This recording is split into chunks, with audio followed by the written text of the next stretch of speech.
Olá, queridos irmãos, olá, queridas irmãs. Que a paz do Divino Mestre Jesus possa reinar em nossos corações. Quero continuar falando um pouquinho mais sobre a Santíssima Trindade. É importantíssimo, este é um tema que muito me chama a atenção, porque a nossa vida, ela, de alguma forma, ela transcorre, ela desenrola-se, ela se dá dentro deste âmbito. A Santíssima Trindade é uma família, ou seja, Deus se revela como família. Deus se manifesta como família. O Filho de Maria é Filho de Deus. Né? Foi o que o anjo falou. Ele será chamado Filho de Deus, Filho do Altíssimo. Então a Santíssima Trindade fala para nós de unidade. Fala de diversidade, que forma uma unidade. A unidade na diversidade. Então esse tema muito me cativa porque é como digo assim, Trindade, essa unidade, esse projeto de Deus. Jesus disse isso, que todos sejam um na sua oração, né? Que todos sejam um. Como eu e o Pai somos um. Então esse sonho de unidade que Jesus falou dentro do campo místico, do campo religioso, é um sonho a ser perseguido. É um sonho a ser perseguido. Queridos, uma família que não tem unidade, família já está dizendo, né? É pai, mãe, filhos, os irmãos. Certo? Uma família que não tem o aspecto da unidade é uma precariedade. Uma empresa para funcionar precisa de todo um organismo, de todo um mecanismo, de toda uma logística, precisa de departamentos, precisa de pessoas, não é mesmo? Para trabalhar, para desenvolver o seu produto, para comercializar o seu produto, para embalar o produto, para vender o produto, enfim. Então uma empresa que não vive a unidade, uma empresa que se identifica apenas pelo fragmento, pelas particularidades, mas que não existe um todo, não existe uma unidade. Então, o sonho da unidade, que Jesus falou isso, dos seus discípulos de serem um, como ele e o Pai é um sonho que precisa ser perseguido, inclusive na nossa própria vida, na nossa individualidade. Muitas das vezes nós somos apenas fragmentos. Muitas das vezes somos pedaços, somos estilhaços, somos partículas produzidas pelos vendavais da vida. Mas a gente não se vê mais como uma unidade, como um ser, como um alguém completo, como um alguém repleto de Deus, e por isso somos completos. Então, quando só vemos os estilhaços, os fragmentos da nossa vida, quando não conseguimos viver essa unidade, como disse Jesus, eu e o Pai somos um, quando não conseguimos nos ver um com Deus, estamos em apuro. Estamos em apuro. Quando não conseguimos nos ver um com o marido, com a esposa, com os filhos, com os amigos, a nossa vida está em ruínas, está em seríssimo perigo. É necessário que nos sintamos, por exemplo, eu, Sidney, devo me sentir um dedo desse grande corpo universal. Eu, João, devo me sentir uma mão, um pé, um braço, uma perna, uma orelha, um ouvido. Eu devo sentir-me, ao mesmo tempo que me vejo completo, preciso ver-me como um membro dentro desse grande corpo que é o universo, que é o infinito, que é o cosmos. É preciso que vejamos isso, que percebamos isso, que nos sintamos assim. Eu preciso sentir-me unidade, mas também preciso sentir-me um membro que faz parte, que é importante, que é necessário para que um grande corpo exista como tal. Sem ultrapassar os critérios de uma figura poética, os autores do Antigo Testamento eram inclinados a conceber como pessoas alguns atributos de Deus. Observe isto, preste atenção nisso. Sem ultrapassar os limites, os termos, os critérios da figura poética, os autores do Antigo Testamento, eles eram propensos a conceber como pessoas alguns atributos de Deus. Isso, por exemplo, aconteceu com a palavra de Deus. Isso aconteceu com a sabedoria de Deus. Isso aconteceu com o Espírito de Deus. Repito-me, e é bom que tenhamos isto em mente.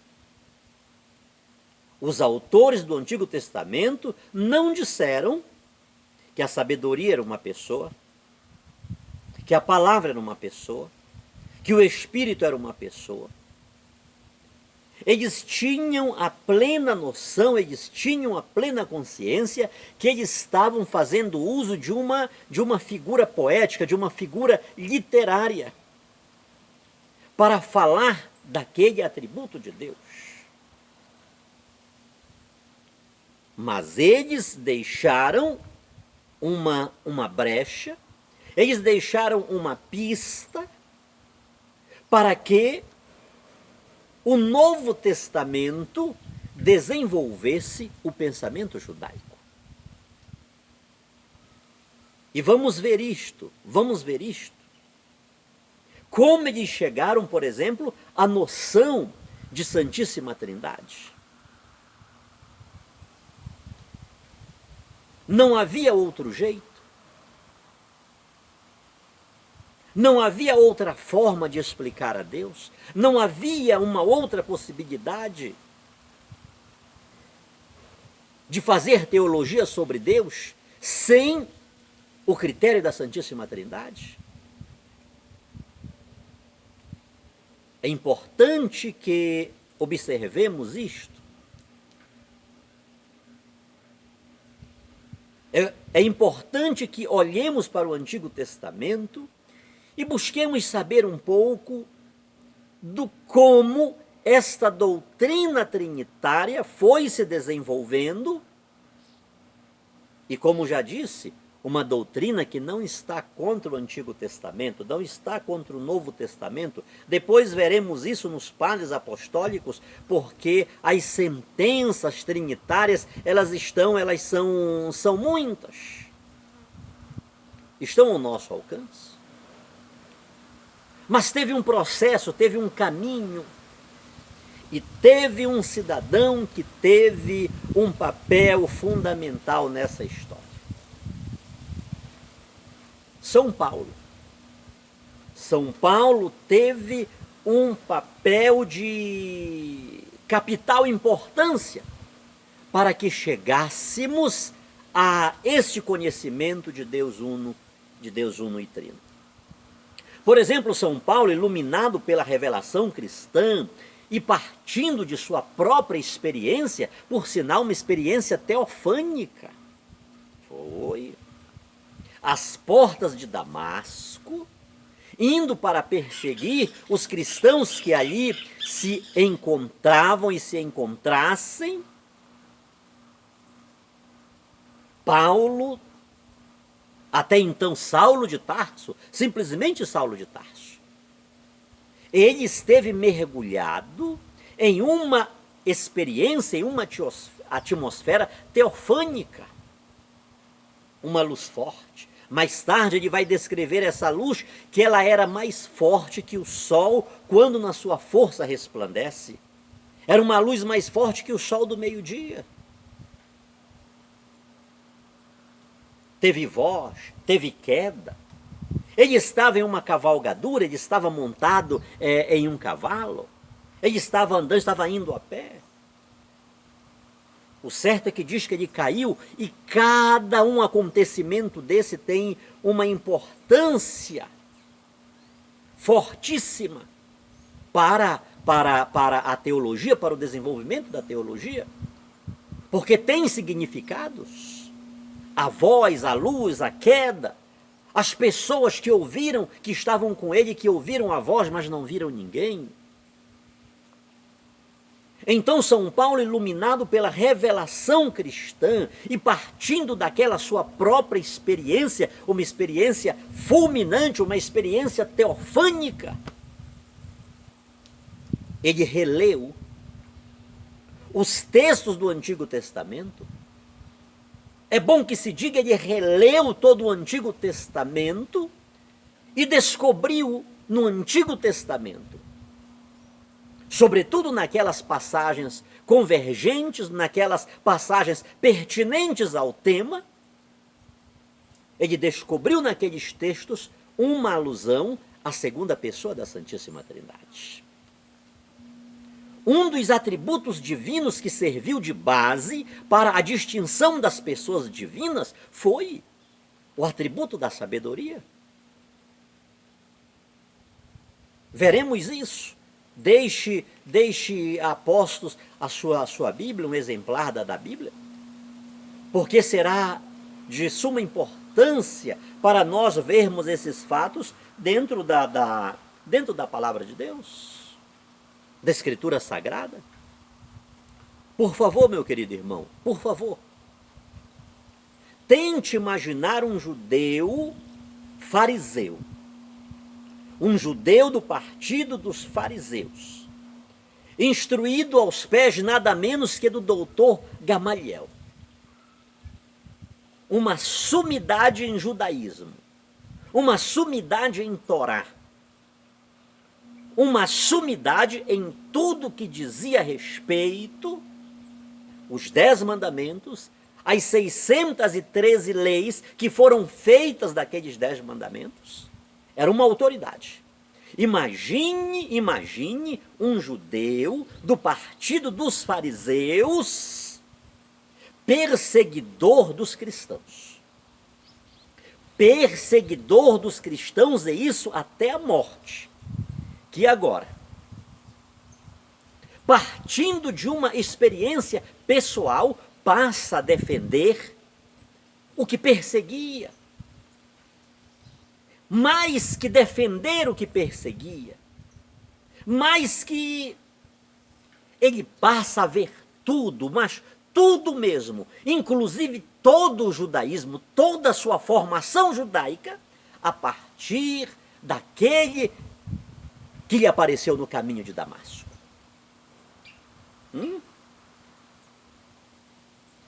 Pense nisso. Paulo não consegue olhar para Deus sem antes olhar para Jesus. Se Paulo pudesse fazer a visão inversa de Deus para ele, ele não conseguia olhar de Deus diretamente para ele, se não passasse por Jesus. Paulo não conseguia dar um passo sem que esse passo estivesse solidificado em Jesus. A sua ida, a sua volta, o seu chegar, o seu partir, as suas saudações, tudo é recheado de uma cristologia. Paulo estava mergulhado. Entenda Jesus como um círculo. Um círculo. Paulo está no meio daquilo. Paulo não consegue respirar sem Jesus. Paulo não consegue comer sem Jesus. Paulo não consegue fazer missão sem Jesus. Então, logo acontece o seu evento às portas de Damasco, depois que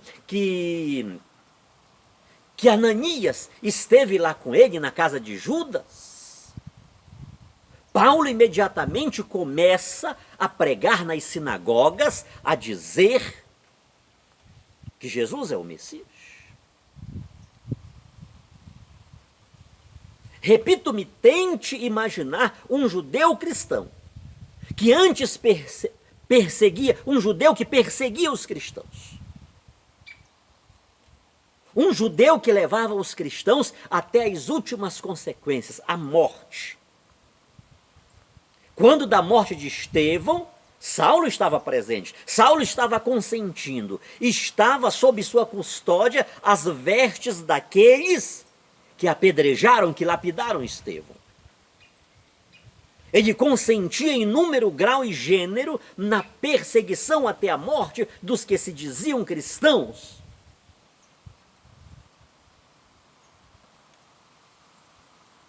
E agora, um homem daquele que tinha aquela visão, nada mais consegue ver, nada mais consegue enxergar, senão pela lente Jesus.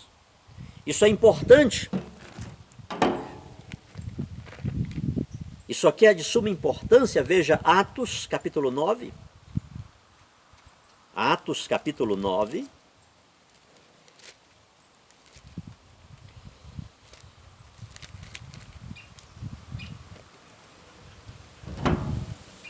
Está batendo aqui um vento muito gostoso. Olha aqui, isso aqui é de suma importância, foi capital na vida de Paulo. Saulo, respirando ameaças contra os discípulos do Senhor, apresentou-se ao sumo sacerdote e lhe pediu cartas para as sinagogas de Damasco, autorizando a levar presos para Jerusalém todos os seguidores do caminho que encontrasse, homens e mulheres. Estando em viagem, já perto de Damasco, de repente uma luz celeste o ofuscou, teofania pura. Caiu por terra e ouviu uma voz que lhe dizia: Saulo, Saulo, por que me persegues? Olha só, o cidadão já está no chão, fulminado. Uma luz mais forte que o sol quando na sua força resplandece, mais forte que o sol do meio-dia. Ele está no chão, fulminado. E agora aparece uma voz: Saulo, Saulo, por que me persegues? Ou seja, ele compreendeu que ele estava lutando contra um ser poderoso. Ele compreendeu que o dono daquela luz tão forte era um ser todo-poderoso. Ele não estava lutando contra um homem qualquer. Não foi um alguém que estava a cavalo, que estava em uma carruagem, e naquela viagem que ele fazia, ele veio, deu uma encontroada com ele, e ele caiu. Não. Não é nada disso. Saulo, Saulo, por que me persegues? E Saulo responde: quem és, Senhor? E aquele alguém respondeu: eu sou Jesus, a quem tu persegues. Preste atenção. Isso aqui para Paulo tinha uma importância capital. Jesus, eu sou Jesus. mas há pouco eu consenti na morte de um discípulo desse Jesus, o tal Estevão. Esse Jesus não é aquele Jesus do qual Estevão era discípulo? Esse Jesus não é aquele que morreu na cruz no meio dos ladrões, dos criminosos? Não é o criminoso que os judeus chamam de Deus? Aquela conversa que os seus discípulos roubaram o corpo, não é esse Jesus? Paulo agora começa a ter uma visão totalmente diferente. Mas o que está acontecendo? Paulo começa agora a lembrar os boatos. O Jesus que anda em cima das águas, o Jesus que abre os olhos dos cegos, que abre os ouvidos dos surdos, que abre a boca dos mudos, o Jesus que faz os paralíticos andar, o Jesus que ressuscita os mortos, o Jesus que acalma tempestades. Paulo começa a ver Jesus agora de forma totalmente diferente, porque ele está dizendo: eu sou Jesus a quem tu persegues. E duro será para ti combateres contra mim. Duro será para ti lutar contra mim.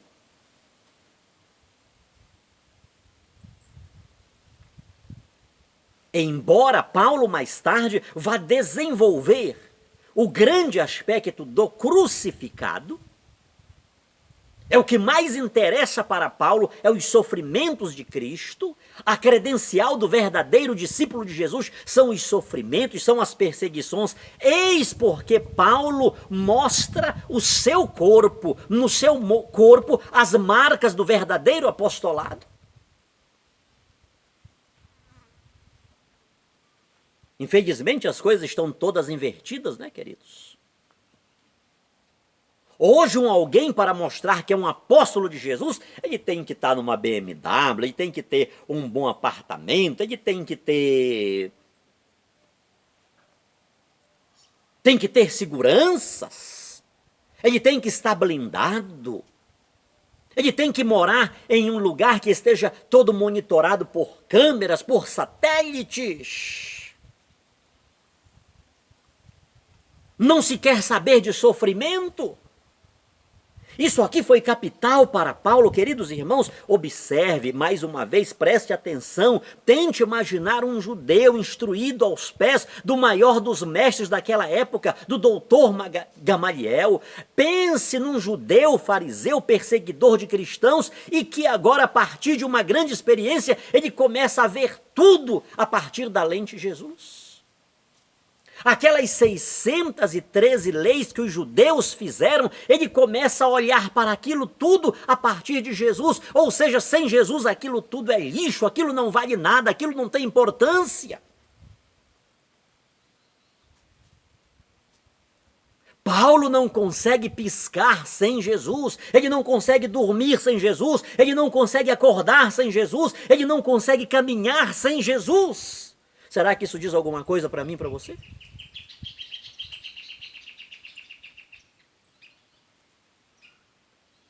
Quando ele diz, para mim o morrer é lucro e o viver é Cristo.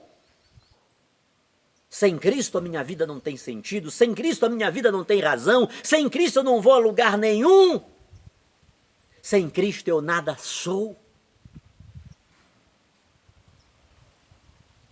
Isso aqui é de fundamental importância para Paulo, queridos.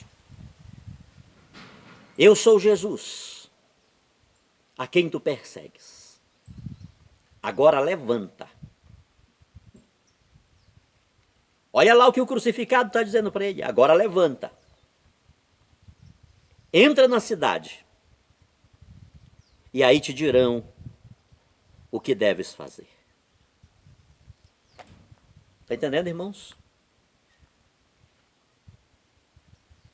Para Paulo isso tem uma importância fundamental. Aquele Jesus pelo qual Estevão morreu, aquele Jesus que morreu na cruz. Paulo tem certeza agora, pela sua experiência pessoal, que ele ressuscitou dos mortos e falou com ele: eu sou Jesus a quem tu persegues.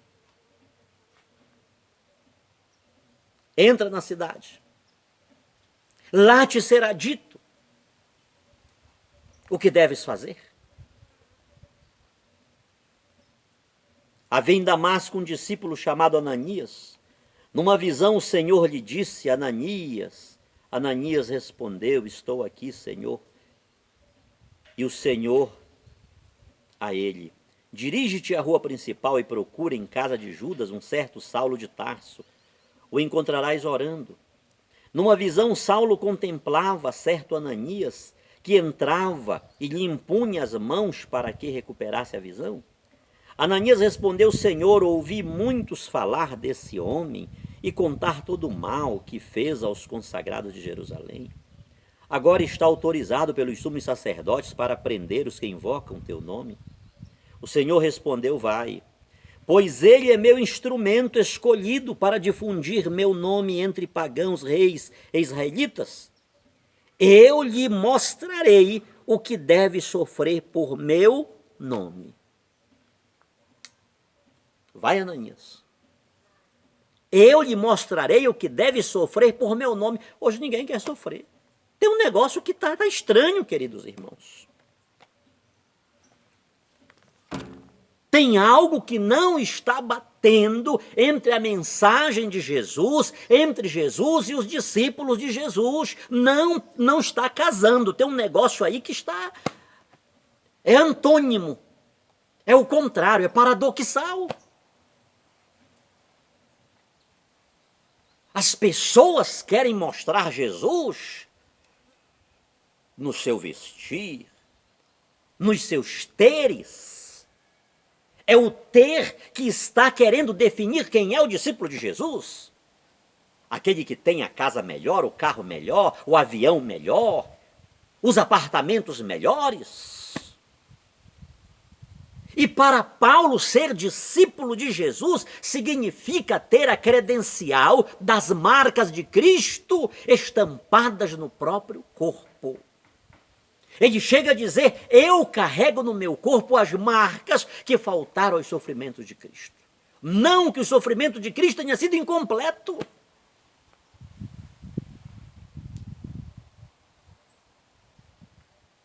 Então é preciso, é necessário que tenhamos um pouco desta visão, mesmo que panorâmica, mesmo que superficial, do que significava aquele homem, aquele Saulo, instruído em toda a lei judaica.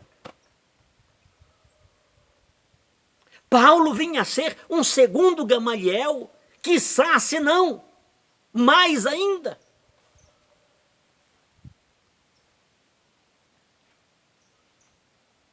E agora ele passa a ver tudo a partir de Jesus Cristo. Tudo a partir de Jesus. Tem muitas... Vamos ver sobre a sabedoria. Vamos discorrer um pouco sobre a sabedoria em outro vídeo. Mas vamos ficar com isto um pouco. Eu vejo Jesus como Paulo passou a ver Jesus. Paulo dava as costas para Jesus. Saulo, agora não.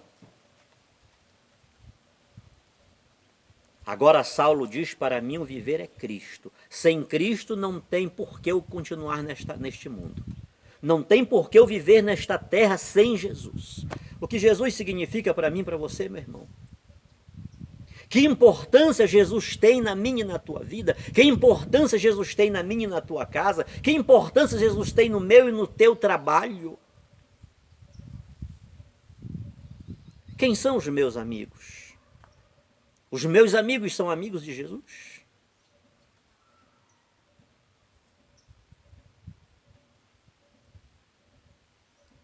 Os meus amigos amam a Jesus?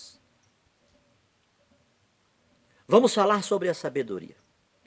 Paulo, ele está querendo saber, já que tudo na vida dele é Jesus. Se Jesus é essa luz forte, Jesus fala com ele e diz: eu sou Jesus, entra na cidade, vai Ananias.